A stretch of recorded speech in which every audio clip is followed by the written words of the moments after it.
Bine v-am găsit, dragii mei din Zodia Rac, oriunde v-ați afla. Iată-ne ajunși la o nouă lună din calendar, mai precis la luna august. Așa că azi voi face lectura generală pentru luna august.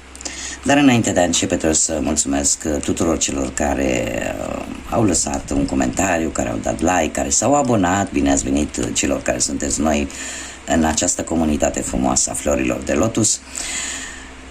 Trebuie de asemenea să precizez faptul că mă bucur de fiecare dată să vă am alături la fiecare lectură. Așa că să nu mai pierdem timpul, este foarte, foarte cald și dacă auziți un zgomot pe fundal, este ventilatorul, fără el este aproape imposibil. Așa că dacă aveți Soare, Lună, Venus sau ascendentul în Zodia Rac, atunci această lectură este de asemenea și pentru voi. Desigur, dacă nu veți rezona cu această lectură, puteți viziona celelalte zodii care pot reprezenta pentru voi, așa cum am mai spus, Luna, Venus sau oricare altă planetă din cartea voastră astrală. Și zic să începem și voi extrage câte o carte pentru fiecare săptămână a lunii august. Așa că pentru prima săptămână, ia să vedem ce avem aici. Prima săptămână.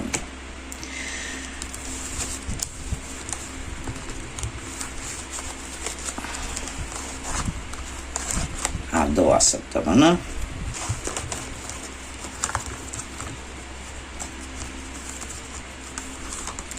A treia.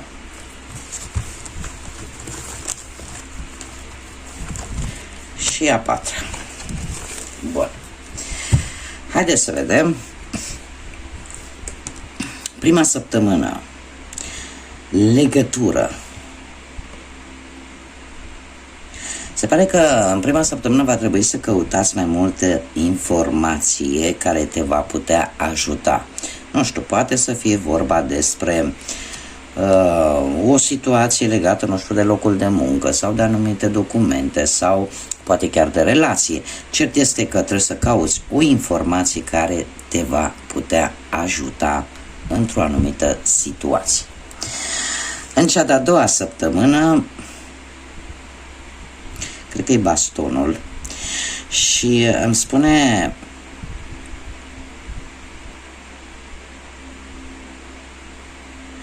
de anumite timpuri dificile în care tu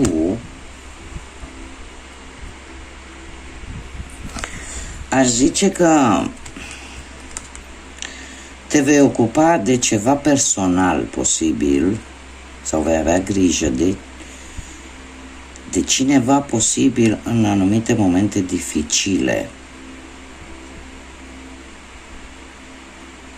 Sau poate tu vei fi sprijinit să traversezi anumite momente dificile. Dar mie îmi sună mai mult că voi veți avea grijă poate de cineva. Sau va trebui să aveți grijă de cineva, să-i acordați atenție cuiva care trece prin anumite momente destul de dificile.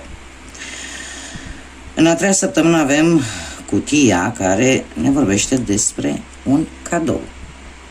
Unii dintre voi veți primi un cadou. Cadou poate să vină sub diferite forme. Da? Poate să fie un cadou fizic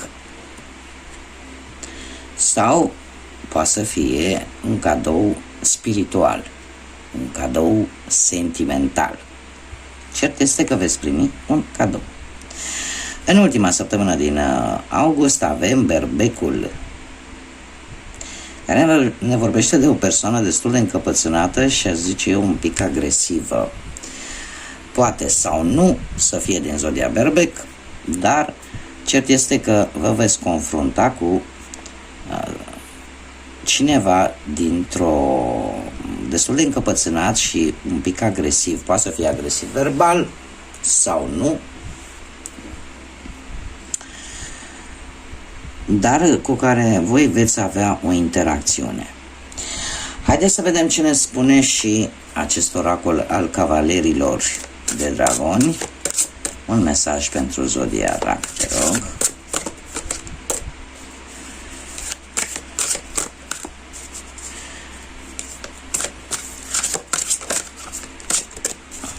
un mesaj pentru foarte multe, voi alege de aici, din cele care au căzut.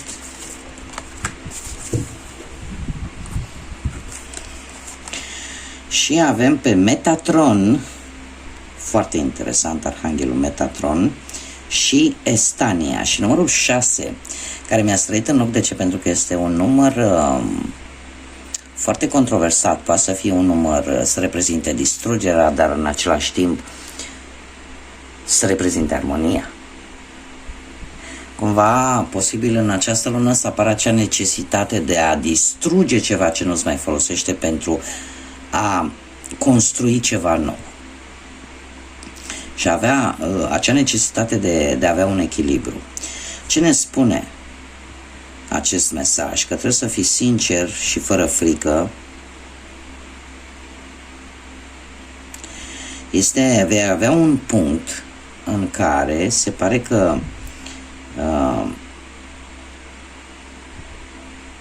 poate n-ar trebui să te schimbi tu pentru ca alții să fie mulțumiți. Da, e un punct de... Cumva parcă nu are rostul să pretinzi, să ți se pretindă ca tu să te schimbi pentru alții, iar ei să nu schimbe nimic la ei. Cam asta ar fi mesajul. Și probabil a fi sinceră cu tine însuți. Pentru că în momentul în care cineva își cere, schimbă-te tu, dar eu nu voi schimba nimic în caracter, în modul de a se comporta, nu ar fi corect, nu ar fi echilibrat. Da? Schimbarea trebuie să vină din ambele direcții, mai ales dacă vorbim de viața asta amoroasă, sentimentală. Haideți să vedem ce ne spune și tarotul. Ce energii, mesaje, sfaturi vin pentru zodia Rac în luna lui august, în funcție de ce simțiți, ce vă doriți sau ce gândiți.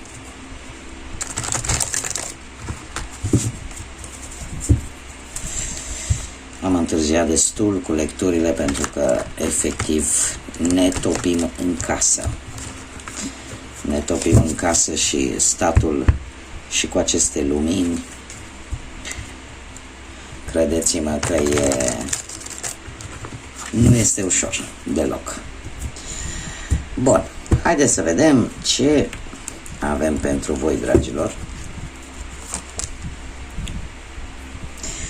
Și avem un rege de spade, un 4 de spade, un 6 de monede,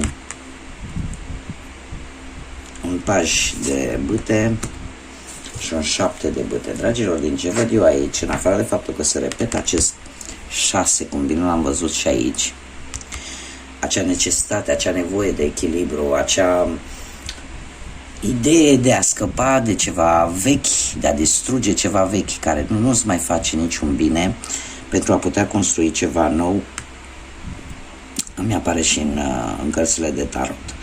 Bun, haideți să vedem care este situația actuală. Situația actuală, avem un rege de spade. Un rege de spade care îmi vorbește de un intelect puternic, îmi vorbește de emoții foarte bine controlate, de seriozitate, de... Cumva, dacă aveți de luat o decizie în acest moment, se pare că sentimentele nu ar trebui să vă influențeze în luarea acestei decizii.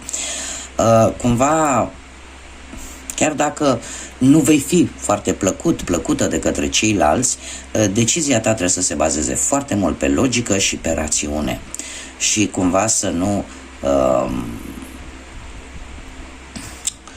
te influențeze de fapt ceea ce simți tu în interior, pentru că ești o zodie de apă, o zodie destul de sentimentală. Dacă nu vorbim de acest lucru, e posibil că în acest moment cineva dintr-o zodie de aer, mai precis Gemeni, Balanță sau Vărsător, cumva să fie destul de sever, destul de autoritar cu voi această persoană și cumva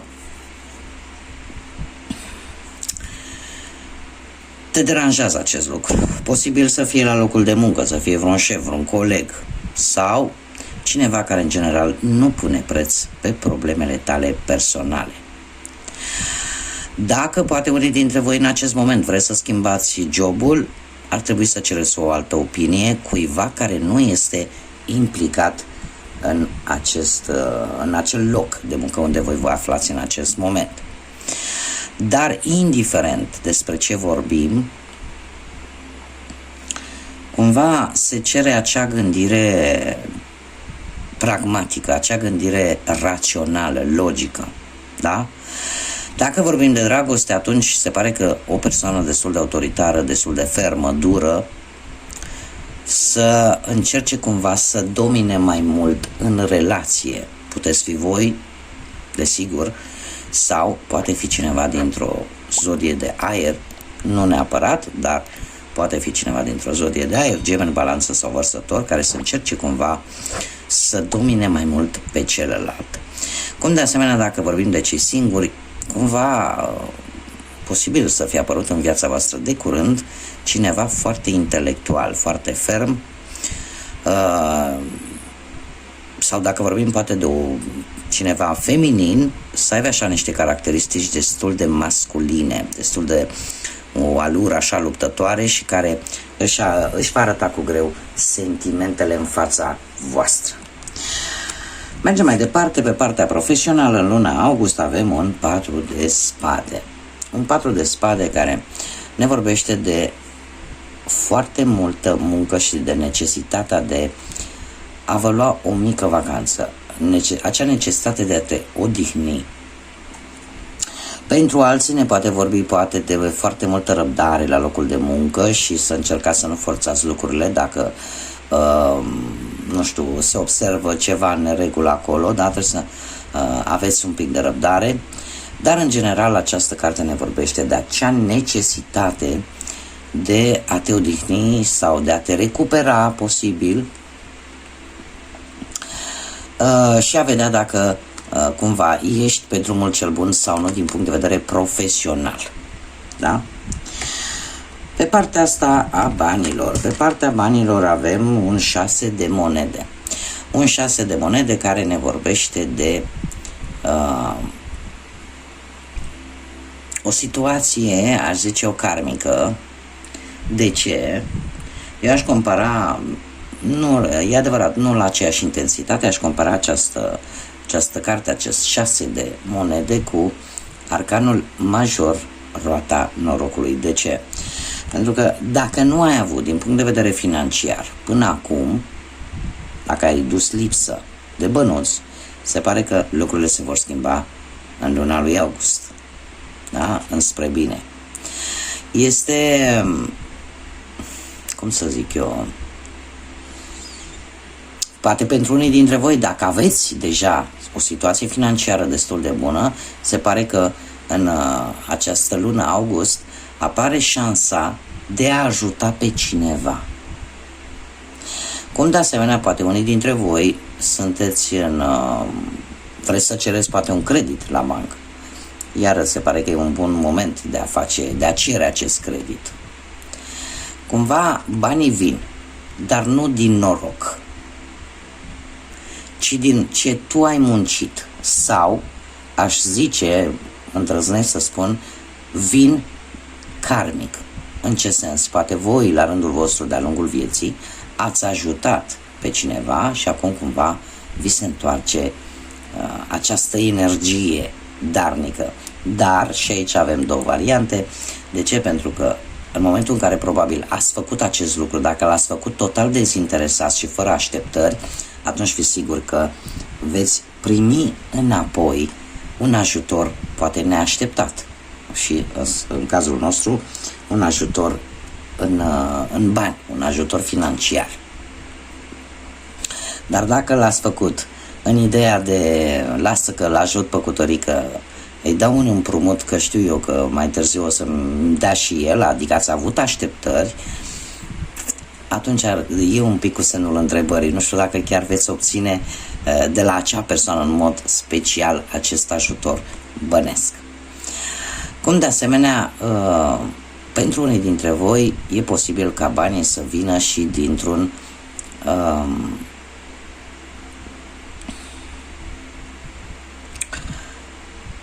nu știu, un ajutor, cum am mai spus, neprevăzut, de unde nu vă așteptați. Pe partea asta dragostei avem un paj de bâte care ne vorbește de comunicare, ne vorbește de vești bune. Pajul de bâte este acel mesager care îți aduce o schimbare în viața ta la nivel amoros, sentimental. Se pare că vei avea o descoperire destul de importantă care îți va schimba viața într-o manieră foarte pozitivă. Cumva poate afli cum ar trebui să acționezi într-o anumită situație din punctul ăsta de vedere sentimental, sau pur și simplu apare cineva foarte pozitiv în viața ta. Și cum vorbim de dragoste în mod special, se pare că pentru cei care sunteți într-o perechea voastră s-ar putea să vină cu o veste tare bună și asta vă va face posibil, nu știu, să faceți o călătorie în doi. Dacă cumva relația se află cu mici probleme, ar trebui să vezi dacă cumva această relație este ceea ce cauți, dacă este ceea ce tu îți dorești cu adevărat sau nu. Iar pentru cei singuri apare o oportunitate în viața voastră, în persoana unei tânăr sau tânără, da? O persoană tânără care este destul de aventuroasă, destul de copilăroasă, destul de energică și care cumva, nu știu, cred că poate nu te va atrage foarte tare fizicul acestei persoane, cât te va atrage atitudinea pe care o are. Și care eu aș zice că poate să fie dintr-un semn de foc, leu, berbec sau săgetător, dar nu neapărat. Acum, sfatul cărților, avem un 7 de bâte. Un 7 de bâte care ne vorbește despre a te simți oarecum în corzi, a te simți amenințat probabil de o anumită situație sau de cineva care parcă vrea ceea ce tu ai. Cumva ești totuși pe o poziție dominantă, ești pe o poziție relativ de putere în care te poți apăra. Chiar dacă poate câteodată vrei să mulțumești pe toată lumea, trebuie să știi, și probabil ăsta este sfatul pe care îl primești din partea tarotului, că nu poți mulțumi pe toată lumea, nu poți face în așa fel încât toată lumea să fie mulțumită, pentru că întotdeauna e o misiune imposibilă, întotdeauna va exista cineva care se va fi total nemulțumit, indiferent câte eforturi vei face tu. Cum de asemenea trebuie să fii curajos, curajoasă și în această perioadă și să-ți urmărești cumva propriul interes. Asta nu înseamnă să fii egoist, asta înseamnă să te gândești un pic la tine. Mergem mai departe și haideți să vedem ce ne spune și acest oracol al florilor, să vedem ce floare cu mesajul ei vine pentru dragii mei din Rac. Un mesaj pentru Zodia Rac, te rog.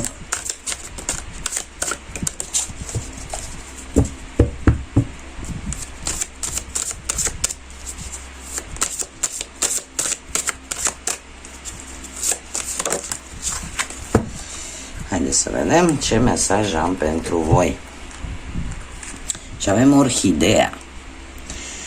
Țintește înalt. Se pare că meriți ce e mai bun și ar trebui să te concentrezi doar în asta. Așa cum bine am văzut și cu acest 7 de bâte, cumva nu este egoist să te gândești la tine și la ce îți dorești tu cu adevărat. Pentru că se pare că și acest mesaj al acestui oracol îți spune cam același lucru. Pentru că meriți mai bun și mai bine și ar trebui să te concentrezi mai mult pe acest lucru în această perioadă. Haideți să vedem și ce numere angelice am pentru voi, dragilor, în această lună, pentru Zodia Rac. Foarte multe, foarte multe. Am 5, 5, 5. De 3 ori 5. Care ne vorbește despre o schimbare importantă, care poate avea loc ori într-o zi de 15, într-o zi de 10 sau într-o zi de 5. Da? Sau poate unii dintre voi sunteți născuți într-o zi de 5, într-o zi de 10 sau într-o zi de 15. Iar acest mesaj merge direct către voi. În general, cum am mai spus, poate data de 5 august, 10 august sau 15 august va avea o importanță pentru voi. Și ne vorbește, cum am mai spus, de o schimbare importantă, ești pe punctul de a ajunge cumva în viața ta actuală la o schimbare de direcție. Cumva apare ceva, această schimbare vine și cu o schimbare de direcție în propria ta viață. Așa că trebuie să te menții optimist și să fii cât mai pozitivă. Iar aici jos avem sunt optimist. Mergem mai departe și haideți să vedem ce litere de persoane, da? Nume, prenume, pseudonim sau porecle, da? De persoane cu care voi veți interacționa în această lună august. Și avem prima literă, litera J, litera O.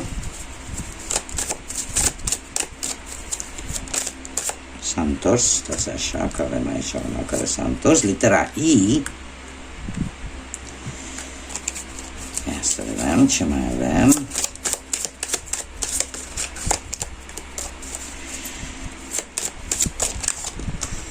Avem litera R.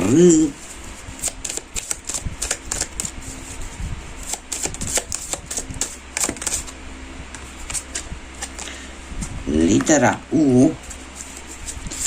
Și încă una. Ho. Foarte multe. Stați așa, mai încercăm. Încă o literă, te rog. Și litera D.